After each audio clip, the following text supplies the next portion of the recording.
Convido aqui, neste momento, para compor a mesa, Sérgio Zonta, por favor, da FenaBrave, Adriano Depentor, presidente do CETCESP, e nós temos o jovem diretor financeiro da NTC. Por favor, Marcelo, suba. Nós vamos ver com a visão das entidades quais são os cenários que existem agora para o próximo ano. E eu começo direto com Zonta, né? Velho amigo meu de muitas jornadas, né? Então, Zonta, você está no momento hoje, o setor automotivo, a área de concessionários, num momento assim bastante interessante, porque você está apresentando na maior Fenatran, a maior feira da história, você está apresentando as mais fantásticas tecnologias, seja de emissões, de autonomia, certo? De caminhões elétricos, gás, tem um festival. E uma pergunta, só que todo esse festival custa um monte de dinheiro.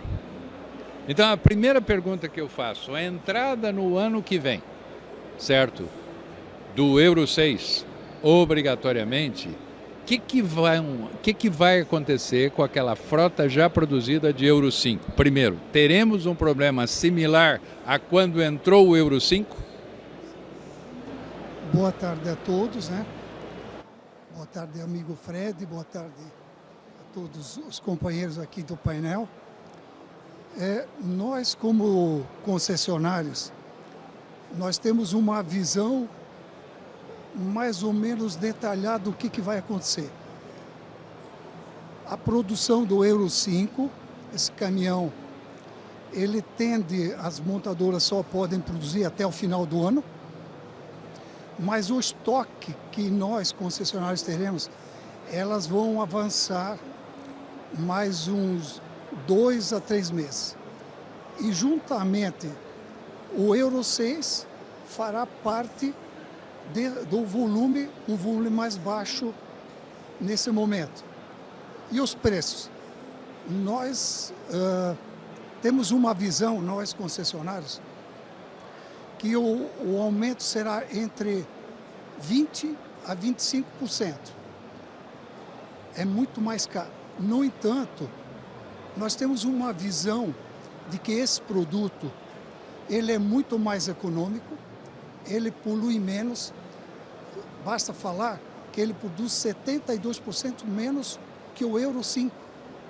Essas situações positivas, com uma taxa de financiamento de mercado da Selic menor, nós vamos entrar com o Euro 6, sim, e depois dar seguimento, como aconteceu com o Euro 5 lá atrás. Então, é uma visão que nós estamos tendo. E o mercado é que vai dizer quanto ele vai aceitar o preço do Euro 6. Bom, e aí eu entro com, lógico, eu tenho ali o Marcelo, que representando a NTC, ele deve ter o ponto de vista do transportador, como é que o transportador está frente a essa situação. Fred, me desculpe o pedido da palavra, mas são duas colocações que o Zonta fez que me fez, né, pensar muito rápido. A primeira é a questão da taxa Selic diferenciada e a segunda na questão do consumo. 72% menos emissões. Consumo entre 8... Perdão. Mais econômico com menor emissão. Consumo na média dos Euro 6, está andando entre 7% a 9% mais econômico. Perfeito. Aí realmente afeta o custo operacional. Perfeito. E essa questão da diminuição da taxa por ser Euro 6 seria por conta de ESG? Seria o momento que as montadoras, elas, o juro hoje, nós temos os juros de financiamento hoje, são fixos em torno de 60 meses, trabalhando 1,2%, 1,3% ao mês. A nossa visão de melhora de mercado e a queda e a situação econômica, a economia melhor, nós teríamos uma queda nos juros de financiamento. E um detalhe, com o novo governo, nós pensamos uma atuação maior do BNDES, entrando no financiamento de bolsa, de cesta de valores de financiamento, mas são financiamentos fixos com prazo maior. Tá. Tipo já teve no passado. Isso aí. Já teve no passado isso daí. Isso aí. Agora, uma visão também do cliente ali, do Adriano, como é que vocês estão enxergando essa situação? Ou seja, vocês vinham muito bem, muito obrigado, desde a introdução do Euro 5, se adaptaram ao novo preço do Euro 5 e foram caminhando. De repente, na hora que vocês acostumaram, absorveram, incluíram nos custos, quando possível, repassaram aos embarcadores, de repente vocês pegam mais uma novidade, quase que saindo de uma pandemia, entra um troço chamado Euro 6, certo? Custando entre 18% a 21% mais caro, a depender da marca. Como é que é operar isso, em termos de administração da empresa? Boa tarde, Fred. Boa tarde. Boa tarde, Marcelo, Zonta, Marcelo, nosso companheiro de luta. Obrigado pela presença e boa tarde a todos. É um momento delicado, né, Fred? É um momento delicado porque a gente pegou um período aí de pandemia, né? Podemos dizer aí 2 anos aí pandêmicos aí que fez uma virada no mercado de uma maneira geral, né? E agora a gente tem, especialmente no Brasil, um agravante que é essa instabilidade política, né? As eleições já se concretizaram, já se realizaram, mas assim, efetivamente não está declarado um vencedor, né? E eu estava fora do país até ontem e a gente observando, estava nos Emirados Árabes, e as matérias de jornais locais são muito superiores do que a gente tem aqui, né? E eu ligava para cá preocupado para saber como é que estava as movimentações, porque lá só dizia que estava suspeitando de fraude de eleição, disso, daquilo, e isso é muito ruim, né? Isso é muito ruim, porque gera uma instabilidade muito grande, né? Então você vem para um período desta instabilidade, que você não sabe o que vai acontecer, né? Na minha opinião, e aí não é opinião de setorial, é minha, as eleições aconteceram, vamos embora, bola para frente, nós temos que trabalhar. Os meus boletos continua vencendo. Na segunda-feira chegaram da mesma quantidade, não mudou nada. E enquanto você viajava, acumularam. Tinha que pagar do mesmo jeito, então isso tem que acontecer. Com relação à absorção desse preço, desse valor de reajuste de 20%, hoje eu diria o seguinte: o transportador, diferentemente do Euro 5, ele não tem como absorver nada mais, né? Ele vai ter que repassar esse aumento, né? E isso, o mercado consegue absorver de imediato? Às vezes sim, às vezes não. Isso pode diminuir numa aquisição no primeiro momento, até que a coisa se ajuste, né? O cara ia fazer uma aquisição de 30 caminhões, ele compra 10 e pega os outros, troca por um seminovo ainda e vai postergando um pouco a compra. Porque isso nós estamos falando de média, mas, salvo engano, os veículos mais leves, o aumento é até bem superior, né? Em princípio, sim. O aumento dos veículos mais leves normalmente o impacto quanto maior tecnologia você coloca, quando você chega num caminhão pesado, o percentual é menor, porque ele já tem um preço muito elevado. Ele já tem mais tecnologia embarcada. E quando você pega no mais leve, no médio, o impacto é maior, porque a tecnologia em realidade é igual, para poder obter aquele resultado. O custo de implantação, de desenvolvimento, para um pequeno ou para o grande, deve ser o mesmo. Né? E você tem um valor do bem que aplica o mesmo custo dos dois, um vai ter um percentual um pouco maior. Mas eu acredito que a gente deve passar, mesmo até com a postergação das concessionárias, em poder vender ainda o Euro 5, se não me engano, até 31 de março. Ah, é livre? É livre. Enquanto durar o estoque? Estoque. Enquanto nós tivermos o estoque, você pode vender o Euro 5. A montadora não. Não. Ela 31 de dezembro é o corte. Matou. corte. Isso aí. Então isso vai fazer que as montadoras entreguem todo o seu estoque para as concessionárias agora, sim, imagino eu, em dezembro, sim, e você vai ter um período aí de adaptação, sim, do mercado se ajustar, né? Mas o brasileiro é muito versátil, eu acho que se ajusta rápido e daí a pouquinho as compras estão ao normal de novo. Se a gente espera que o país prospere nesse ano e que dê condição para que todos possam absorver. A questão da taxa de juros pelas montadoras, evidentemente, deve ser pelos bancos das montadoras, né? Isso é uma coisa que ajuda, né? Agora, o BNDES tem que ser algo com muita responsabilidade. Porque o que ocorreu, quando ocorreu no passado... Selic 2,5% ao ano fixo? Não, né? E vendendo caminhão a 2% ao ano de juros... né? Então, assim, financiamento 100%, depois passou para 80%, mas no começo era 100%.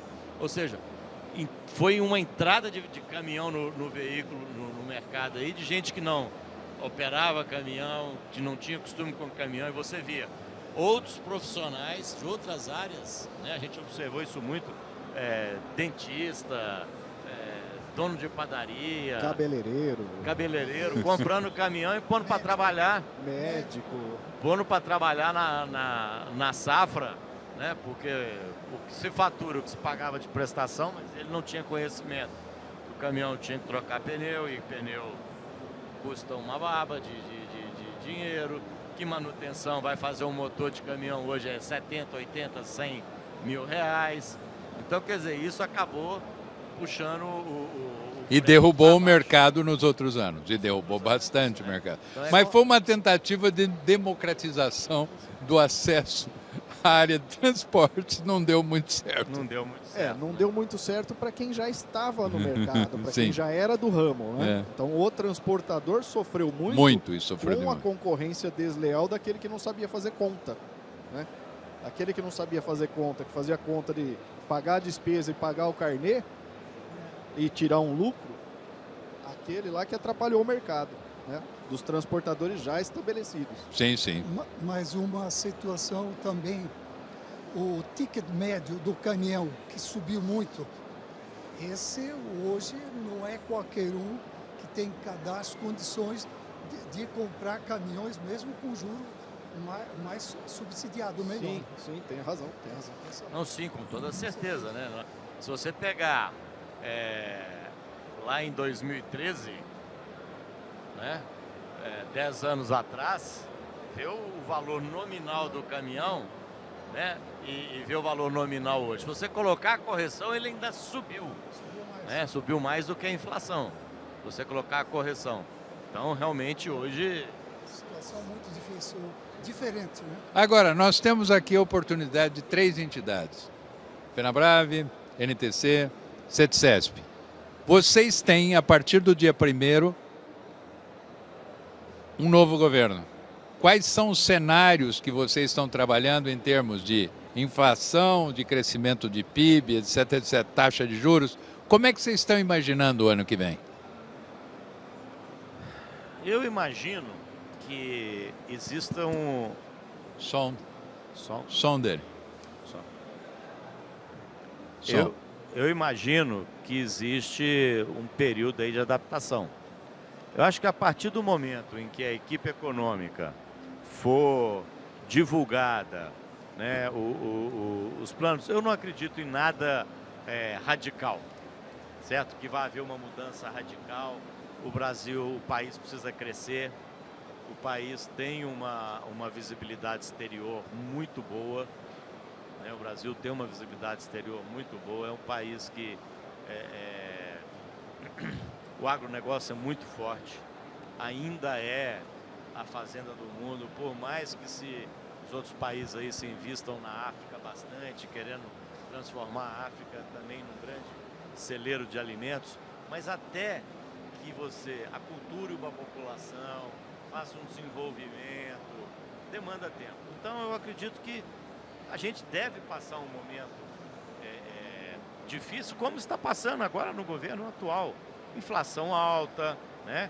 Eu diria assim, na minha visão, que ela vai se estabilizar, é o paciente que vai se estabilizar, mas com temperatura de 38,5, ainda com febre, né? Ele não vai estar mais oscilando, vai estar uma coisa estável numa condição melhor. Se o governo agir com responsabilidade fiscal, né?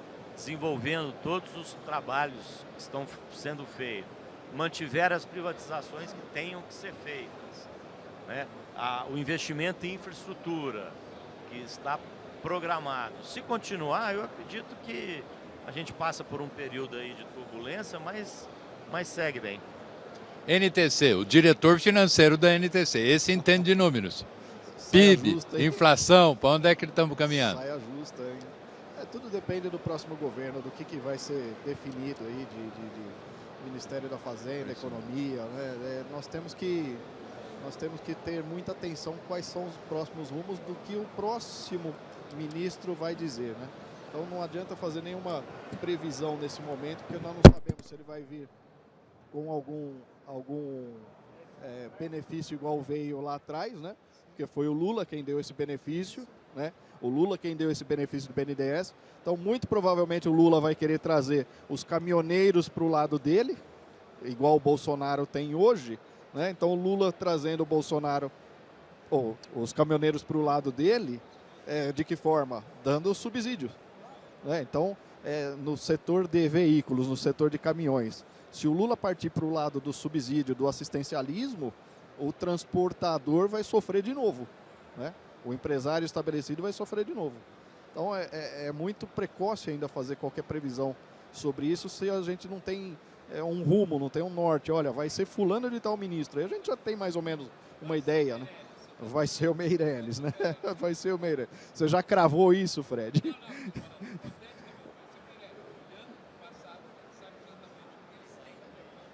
O seu microfone não está falando. Não, seu microfone não está falando. Bom, agora dá para ouvir? Agora sim, eu entendi que você falou que vai ser o Meirelles. Você está cravando que é o Meirelles. Não, eu estou dizendo que se for o Meirelles, a gente tem uma possibilidade, pelo passado dele, do que pode acontecer. Mas a hora que você estava trocando fone, eu estava falando para os amigos, né, e para o público, que o Lula talvez queira trazer o caminhoneiro para o lado dele, então talvez ele faça a mesma coisa que ele fez lá atrás, dando subsídio com o BNDES. E aí vai complicar a vida do transportador. Vai, de novo. Né? De novo. Então é mais ou menos essa visão que eu tenho, né? Essa perspectiva que eu tenho, né? Absorvendo o que os associados NTC comentam, conversam, né? Então, para a gente falar por uma associação, por uma classe, é difícil nesse momento, né? Então, eu me limito a falar o que a gente tem de convívio, né? Ok. Zonta, e quais são os números que vocês trabalham lá na FenaBrave? Então, E o teu próprio feeling, né? deixa eu comentar um pouquinho sobre nós concessionários de caminhões. O Brasil, o maior modal, quase 60%, é o modal rodoviário. Sim. O Brasil precisa de caminhão, tem que renovar a frota de caminhão. A nossa frota, 1/3 da nossa frota está acima de 30 anos, 1.100.000 caminhões, nós temos que renovar a frota. E o que acontece com o Brasil? A infraestrutura, as commodities, minério, as indústrias tendem a crescer. E quando cresce o PIB. Quando o PIB cresce, a venda de caminhão cresce. Então, o PIB, a venda de caminhão está atrelada ao PIB. Nós, concessionários, esse ano nós temos uma visão do mesmo número de 2021. 127, 128. Menor do que 2022. Não, igual. Igual. 2022 igual a 2021. E 2023? Em torno de 3 a 5%, um volume até 135 mil caminhões. Estou falando emplacamentos. Sim. Então, O que eu vejo? O caminhão não é uma ferramenta de trabalho. Eu estou no mercado de caminhões há mais de 40 anos e nós já tivemos mais de 27 situações críticas no Brasil e nós superamos todas elas. E hoje, com a modernidade que nós temos, os caminhões, a facilidade de compra, financiamento, tudo, renovação, eu acredito que sim, o nosso número no ano que vem tem tendências de melhora. Estou falando de emplacamento. Certo. E eu acho até, Fred, que o número que o Zonta apresentou é algo bem factível, mesmo porque, Zonta, a gente sabe o seguinte, a gente vive numa montanha-russa aqui, né? Teve no primeiro ano do Euro 5, né, que foram 170 mil caminhões de uma vez, no outro ano despencou, no outro sobe, o PIB sobe, desce. Se a gente pegar uma crescente de PIB crescente de 1,5%, 2%, nós não temos estrutura para atender. Entendeu? O país não tem estrutura logística, não tem estrutura rodoviária. Então, tem que se ter as expectativas que a gente tem no governo é que seja uma coisa extremamente balanceada. Não é você querer projetar crescimento de 6%, você não vai conseguir. Vai estourar em pouco tempo, a inflação vai disparar. Por quê? Não tem capacidade operacional de atendimento. E aí eu digo, de pessoal, de equipamento, né? Vai ter um boom aí de crescimento de 10%. As fábricas não conseguem atender. Né? Aí você põe 10% a mais de caminhão nas rodovias rodando. Não consegue. Tem que melhorar a malha, tem que aumentar as privatizações, tem que sair os investimentos em ferrovia. O pessoal às vezes fala assim, pô, mas você é da área de rodoviário de carga e fala em investimento em rodovia, precisa. Em ferrovia, precisa. No aquaviário é muito importante, né? Porque isso não vai afetar o modal rodoviário. Por quê? Você nunca vai ver um trem entregando na farmácia. Você não vai ver um navio entregando no supermercado. Mas vocês estão interessados na BR do Mar. Sim. Tem muito transportador rodoviário que está interessado na cabotagem. Não tem dúvida. Olha a malha que nós temos aquaviária que possa fazer a cabotagem. Agora, essa cabotagem, ela é para o material de alto valor agregado? É para o eletrônico? É para a confecção? Não. É para as grandes massas, né? É minério, é ferro, do agronegócio, é grão. Que hoje você tem muita perda no rodoviário, certo? Agora, e o volume da fazenda para abastecer os terminais ferroviários e os portos? Porque isso vai continuar existindo, né? E eu duvido que você fala assim com um caminhoneiro que ele prefere fazer 3 viagens curtas do que fazer uma viagem de 15, 20 dias. Prefere fazer a viagem curta, né, pesado pelas estradas. Agora, vamos dar uma mudada de assunto. Vamos pegar agora. Eu sei que vocês são preocupadíssimos com uma questão que a gente discutiu no painel anterior, chamado ESG. Vocês vivem preocupados com isso e eu sei que vocês têm até um prêmio de sustentabilidade. Conta um pouco sobre isso. O setor, há alguns anos já, preocupa com a sustentabilidade. Por quê? É um setor altamente gerador de poluição, né? É queima direta do combustível fóssil, então é bastante gás carbônico. E você hoje, para estar competitivo no mundo exterior, né? Você está competitivo nas grandes mercados externos, você tem que estar voltado e preocupado com a sustentabilidade, né? E quando a gente fala sustentabilidade, não é só sustentabilidade na área de poluir menos, não.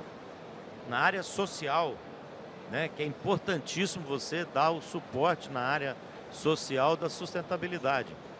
É o que você realmente precisa desenvolver no ser humano. Porque toda a tecnologia que a gente está vendo, que cada dia mais está aumentando, né? Se você não tiver um investimento no ser humano, certo? Não faz sentido, né? Você fazer isso. Ou seja, um processo inclusivo, seja um processo de desenvolvimento, de capacitação. Por quê? Cada vez mais as pessoas, os empregos formais vão estar menos disponíveis, né? Menos disponíveis, você tem que estar com esse pessoal capacitado. Então a gente entende, né, que você tem que desenvolver a sustentabilidade em todas as áreas, não somente na área ambiental e de poluição. Então o CETCESP, apoiado pela NTC, a gente faz um trabalho, tem uma equipe, né, a Ana que está aqui, que cuida disso com grande maestria. A gente tem uma equipe muito voltada para o ESG. Aproveitando, você podia falar um pouco até do comando, do protagonismo aqui da Ana, essa questão das mulheres, né? Está aqui ao lado aqui, o stand da Mercedes-Benz, com esse Também programa voltado A Voz Delas.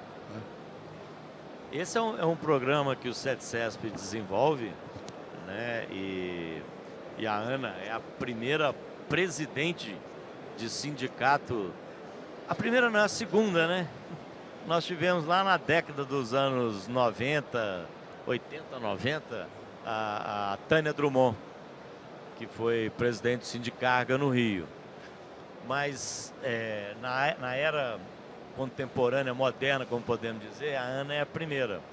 E a gente tem esse projeto de inclusão da mulher no setor. Da mulher no setor. E quando a gente começou a fazer esse trabalho, a gente começa a observar cada vez mais você tem a inserção da mulher, né? E a gente é bacana porque vem com uma visão de cuidado, né?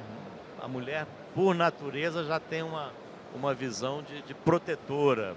E todas as áreas que a gente tem visto no setor de transporte, em que tem a inserção da mulher, a gente percebe que existe um desenvolvimento bem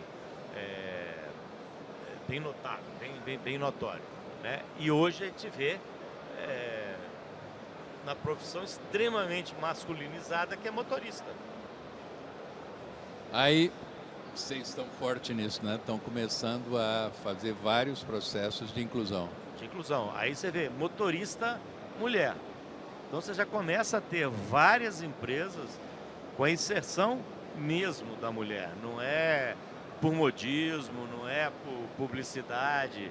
Isso no começo, acho que toda mudança no começo, o próprio ESG no começo, sustentabilidade, no começo tem um pouco de viés de marketing. Olha, eu tenho que fazer porque eu não posso ficar fora, né?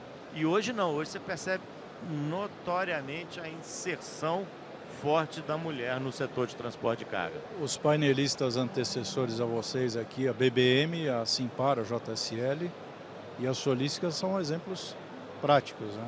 A CEO da logística, a principal CEO, que inclusive a chefe aqui do Rafael, que foi um painelista, os exemplos que a Simpar deu, né, que o André Prado da BBM deu também. Vários, inclusive, até o caso da Simpar, em operações no florestais lá no Centro-Oeste. JSL, né? JSL. Exatamente. E um detalhe, setor de concessionários. A gente vai lá fora, tem 18 tipos de veículo, tanto veículo autônomo quanto veículo elétrico, para test drive. Autônomo, elétrico, gás, é uma festa. Como é que vocês, concessionários, estão se preparando na hora que começar a ter demanda disso? Vocês estão com boxes especiais para atender? Como é que isso está funcionando? É uma boa pergunta. Os investimentos terão que ser altos, principalmente no elétrico, né? Mas, assim como na Europa, nós estivemos lá no IAA agora, recentemente. Hanover. E os veículos elétricos, caminhões elétricos, estavam todos protótipos, né? Não só elétricos, de célula de hidrogênio. E a Europa também está postergando em função da falta de energia, da fornecimento de gás da Rússia, né? Tudo vai ser postergado. E nós teremos que fazer esse investimento, sim, para atender bem o cliente, que é um novo produto dentro de uma nova visão. E o grande problema hoje do elétrico, do caminhão elétrico, se chama autonomia. Então, eu sou concessionário Volkswagen Caminhões e Ônibus, nós temos o e-Delivery, mas ele, nesse momento, ele serve para atendimento urbano, até 180, ao máximo 200 quilômetros por dia. Então, essa superação de quilometragem, de mais quilometragem, isso vai demorar um pouco. Nós acreditamos que os caminhões de longa distância ainda serão caminhões diesel.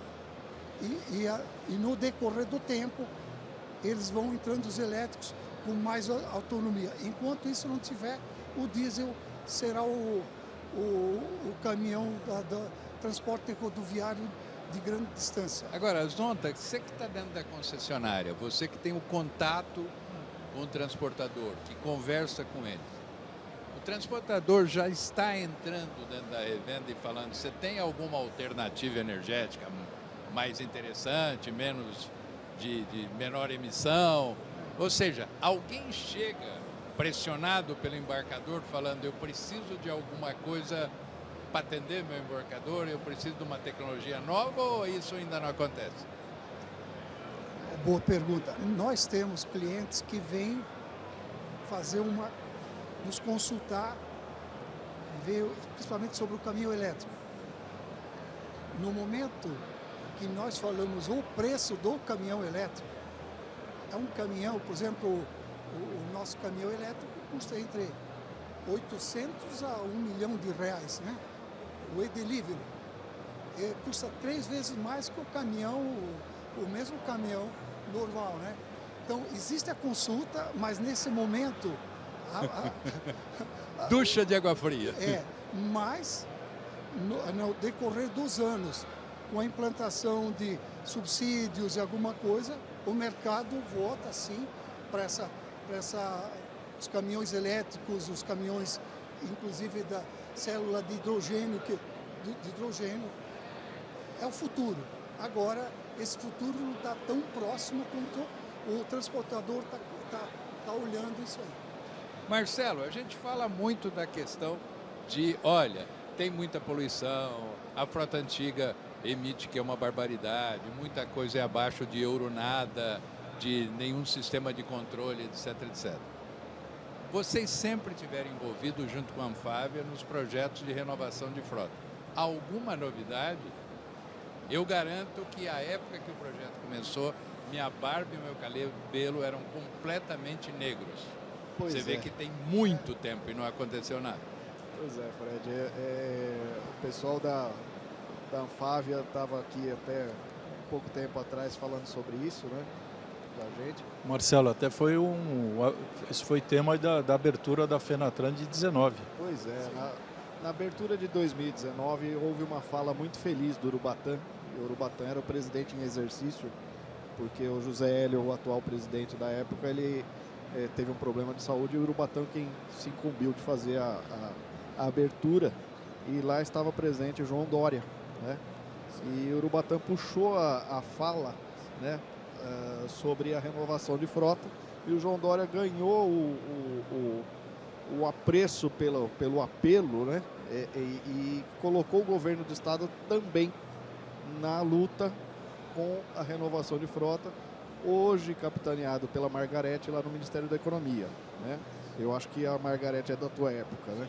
Então a Margarete foi peça fundamental para conseguir fazer a lei para a renovação de frota, né? Então ela está lá, está na mão do governo, e falta regulamentação, né? Falta regulamentação. O trabalho que tinha que ter sido feito foi feito. Agora falta regulamentação. Então entra outro governo agora, vai saber Deus que rumo que vai tomar isso. Outra coisa, vamos pegar você, Adriano, agora.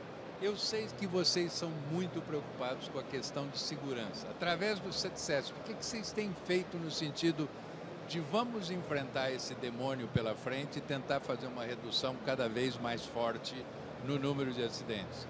Porque a gente ainda tem um número de acidentes, transporte rodoviário de cargas extremamente elevado.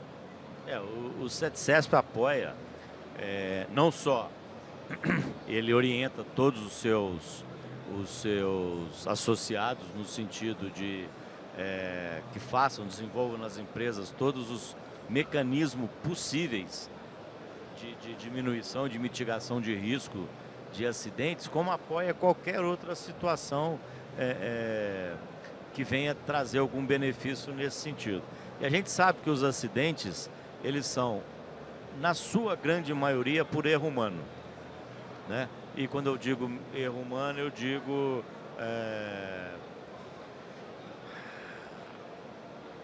imprudência mesmo, né? Excesso de velocidade, falta de manutenção, né? Porque um veículo que acidenta por falta de manutenção não é problema técnico, né? Não é um problema técnico, é um problema humano. Eu sei que eu tenho que trocar o meu freio, mas eu vou dar mais uma viagem. Aí o caminhão falta freio, eu não posso atribuir isso a problema técnico. É problema de falha humana, que não poderia ter saído. Então, muito preocupado com isso, o CETCESP apoia, intensifica bastante esses projetos com cursos de segurança de trânsito, com envolvimento de cursos de manutenção e principalmente de conscientização, né? Ainda existe muito empresário que acha que a lei do motorista, do tempo de direção, que não deve ser cumprida, e quando a Polícia Rodoviária Federal faz alguma ação nesse sentido, nos procuram para a gente fazer alguma coisa. Tá bom, mas o que está acontecendo? Não, porque o meu motorista, a rodoviária pegou meu motorista e obrigou ele a ficar 11 horas parado dormindo. Ah, tá bom, mas que hora que o seu motorista começou a rodar? Ah, começou a rodar às 6 horas da manhã. E que horas que ele fez isso? Não, ele fez isso, era 3 horas da manhã. Pô, não tem, né? Então, o CETCESP apoia qualquer ação que for no sentido de que possa mitigar acidente. Agora, algumas perguntas rápidas para o Zonta. Zonta, como é que anda a aprovação de fichas, aquele negócio do banco? Manda 10, aprova quanto? 7. Aprova 7. Então tá bom. Tá bom. Teve fase que era 10, aprova 2. Não, certo. não. 10, aprova 7, tá bom. O que acontece? Os bancos de montadora, as montadoras, elas têm uma aprovação maior. Mas de cada 10, 7 aprova. Agora, um outro detalhe que a gente tem prestado atenção nestes 2 últimos anos.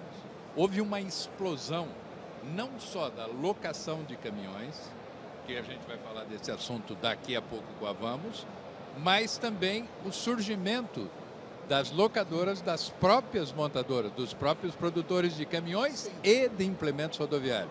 Então tem Randon, com apoio do Gerdau, tem Volvo, tem Volkswagen, tem Scania, está todo mundo entrando nisso daí.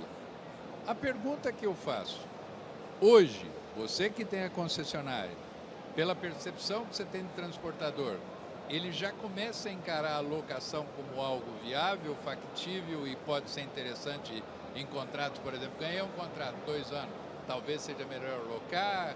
Como é que você está sentindo isso? A modalidade de locação é uma nova modalidade que está se apresentando para o mercado. Mas ela traz algumas situações que nós temos que analisar detalhadamente. Primeiro, a locação, por exemplo, o transportador, ele procura um crédito. Ele não tem o crédito. E ele tem um contrato de 2, 3 anos. As locadoras estão entrando nesse nicho, né? Isso é uma situação. Agora, nós concessionários, nós temos uma situação muito difícil em relação a isso. porque as montadoras, e aqui elas começam a fazer um faturamento direto. Entendi. E as nossas margens, as nossas margens que têm um valor necessário para o concessionário sobreviver, nós não estamos tendo na locação. Então, isso aí nós estamos analisando com as montadoras. A Volkswagen está iniciando, eu sei que Mercedes, Volvo. Então, isso é uma visão que nós temos que prestar atenção em relação a nós concessionários. Então, que ela vai avançar, vai. Só que não pode acontecer o seguinte, o locador não pode ser um concessionário que não faz investimento. Sim. Então, ele compra num preço melhor. Como aconteceu na locação de automóveis. Exatamente. O maior concorrente que você tem são as locadoras. Exatamente Ela isso. Ela compra com desconto maior do que você tem certo? Isso. E vende com uma margem absurda depois. Isso aí. E isso já está acontecendo. Então, nós temos que acertar essas situações para que isso não ocorra. Mesmo porque o pós-venda, quem tem que dar somos nós, concessionários. Isso é uma conversa que ocorre entre Fenabrave e Anfávia, ou é uma conversa que ocorre entre a Cave da Vida com a Volkswagen ou a Sobraski com a Scania? É uma conversa da associação da marca com a sua própria marca. Com a sua montadora. Depende muito do relacionamento e vai depender da primeira assinada ou a primeira negociação sair para um lado ou para o outro. Exatamente. Está mais ou menos por aí. É isso aí. Bom, gente, eu acho que a gente caminha para o final de um evento que eu acho que a gente conseguiu bastante informação sobre quais são os cenários para o próximo ano e deu para perceber claramente que dentro dessa maior Fenatran da história, a gente conseguiu mais informações para o público e um pouco maior de clareza e transparência sobre o que é o Brasil a partir de 1º de janeiro de 2023. Tem um novo mundo, como será, ninguém sabe. A gente está tentando lançar luzes para, afinal de contas, como será esse mundo novo. Ou teremos novamente o mesmo mundo velho. Muito obrigado pela presença de todos. Aplausos aos... Muito obrigado. Uma boa tarde, boa feira para todos. Obrigado. Muito obrigado. Obrigado a todos.